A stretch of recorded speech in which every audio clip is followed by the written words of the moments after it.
Bismillahirrahmanirrahim. Assalamualaikum warahmatullahi wabarakatuh. Perkenalkan, nama saya Agil Faiz Fauzan.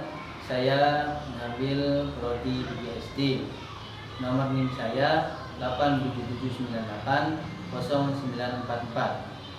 Saya di sini akan menjelaskan tentang materi filsafat ilmu, yaitu terkait ontologi, aksiologi, dan epistemologi. Yang pertama, saya akan menerangkan tentang ontologi. Ontologi sendiri adalah hakikat ilmu yang terdiri dari dua suku kata, yakni ontos dan logos. Ontos berarti sesuatu yang berwujud being, dan logos berarti ilmu. Dalam Kamus Besar Bahasa Indonesia, ontologi artinya cabang ilmu filsafat yang berhubungan dengan hakikat hidup.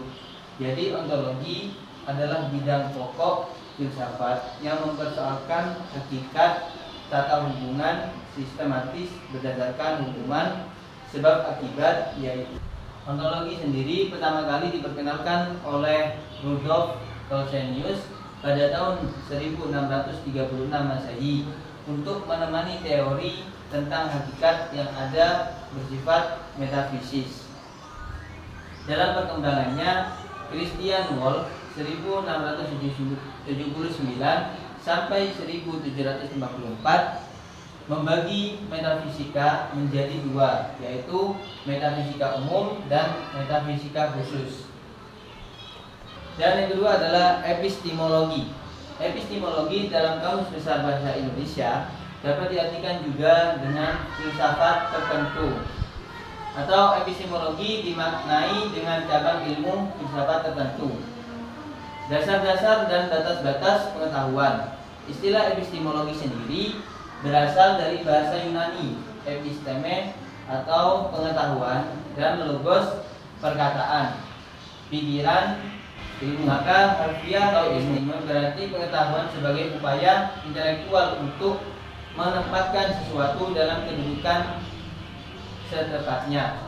Epistemologi kadang juga disebut teori pengetahuan atau theory of knowledge organization. Tujuan epistemologi yaitu objek epistemologi menurut Jujun S. Surya Sumantri berupa segenap proses yang terlibat dalam usaha kita untuk memperoleh pengetahuan, seperti proses belajar. Sedangkan tujuan epistemologi yaitu ingin memiliki potensi untuk memperoleh pengetahuan. Landasan epistemologi ilmu tercermin secara operasional dalam metode ilmiah, atau tidak pula dibentuk oleh diri sendiri, tapi terbentuk secara ilmiah. Pada dasarnya metode ilmiah merupakan cara ilmu memperoleh dan menyusun tubuh. Dan yang ketiga adalah aksiologi. Aksiologi sendiri adalah cabang filsafat yang membicarakan tentang orientasi atau nilai-nilai suatu kehidupan. Disebut juga teori nilai karena ia dapat menjadi sarana orientasi karena pertanyaan yang amat fundamental, yakni bagaimana manusia harus hidup dan bertindak. Teori ini atau aksiologi ini kemudian melahirkan etika, dan hasilnya adalah landasan aksiologi ilmu. Landasan aksiologi ilmu menyangkut permasalahan pertama, apakah ilmu mendekatkan manusia pada kebenaran Tuhan itu sendiri. Kedua, apakah ilmu bermanfaat bagi kehidupan manusia itu sendiri.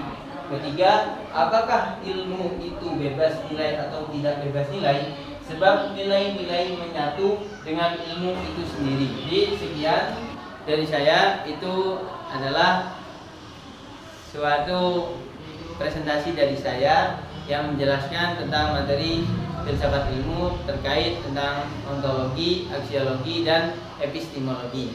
Terima kasih. Assalamualaikum warahmatullahi wabarakatuh.